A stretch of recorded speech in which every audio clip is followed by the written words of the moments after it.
കേരളത്തിൽ കാലവർഷം ദുർബലപ്പെട്ടു. പ്രധാനമായും മഴ കുറയാൻ കാരണം പടിഞ്ഞാറൻ കാറ്റിന്റെ ഗതിയിലുണ്ടായ മാറ്റമാണ്.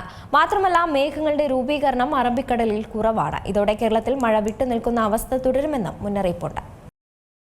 സംസ്ഥാനത്ത് കഴിഞ്ഞ കുറച്ച് ദിവസങ്ങളിലായി തിമിർത്ത് മഴ പെയ്യുകയായിരുന്നു. എന്നാൽ ഇപ്പോൾ മിഥുനമാസം എത്തിയതോടെ കേരളത്തിൽ കാലവർഷം ദുർബലപ്പെടുന്നുവെന്ന് റിപ്പോർട്ടുകൾ. ഇത് ആശങ്കയ്ക്കും വഴിവെക്കുകയാണ്.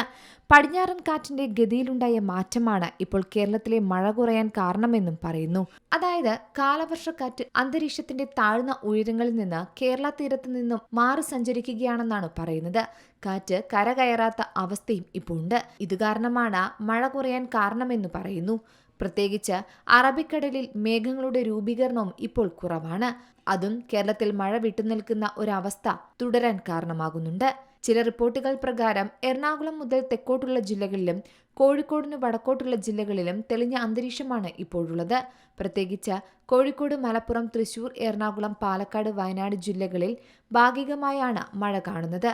എന്നാൽ ഈ ജില്ലകളിലും മഴ കുറവായിരിക്കുമെന്നും പറയുന്നുണ്ട്. എന്നാൽ വൈകിട്ട് 5-ന് ശേഷം കാലാവസ്ഥ മാറാം. എറണാകുളം, തൃശൂർ, പാലക്കാട്, ആലപ്പുഴ, കോട്ടയം ജില്ലകളിൽ ഒറ്റപ്പെട്ട മഴയ്ക്ക് സാധ്യതയുണ്ട്. കോഴിക്കോട്, കണ്ണൂർ ജില്ലകളുടെ കിഴക്കൻ മേഖലകളിലും മഴ പെയ്തേക്കാം. കാലവർഷത്തിന്റെ ഭാഗമായ പടിഞ്ഞാറൻ കാറ്റ് ഈ മാസം 22 വരെ കേരളത്തിൽ പൂർണ്ണമായും മഴയ്ക്ക് അനുകൂലമായ ഒരു സ്ഥിതി ഉണ്ടാക്കില്ലെന്നാണ് പറയുന്നത്. അതിനാൽ ശക്തമായ മഴ പ്രതീക്ഷിക്കേണ്ട. എന്നാൽ വേനൽക്കാലം പോലെയാകുമോ എന്ന് ചോദ്യമുയരുന്നുണ്ട്. എന്നാൽ കരുതാം, പൂർണ്ണമായും വരണ്ട കാലാവസ്ഥയായിരിക്കില്ല. മഴ കുറവ് എന്ന് പറയുമ്പോൾ മഴ തീരെ ഇല്ലാത്ത അവസ്ഥയല്ല എന്നും വിദഗ്ധർ പറയുന്നു. ഈ സമയത്ത് സാധാരണയായി പെയ്യേണ്ട മഴ ലഭിക്കില്ല എന്നാണ് പറയുന്നത്. എന്നാൽ സംസ്ഥാനത്ത് തെക്കു പടിഞ്ഞാറൻ മൺസൂൺ എത്തി ഏതാനും ദിവസങ്ങൾക്കകം തന്നെ കാലവർഷം ദുർബലമാകുന്നു എന്ന് പറയുമ്പോൾ അതിനു പിന്നിൽ എൽനിനോ പ്രതിഭാസമാണ് കാലവർഷം ദുർബലമാകാൻ കാരണമെന്ന് കാലാവസ്ഥാ വകുപ്പും അറിയിക്കുന്നു.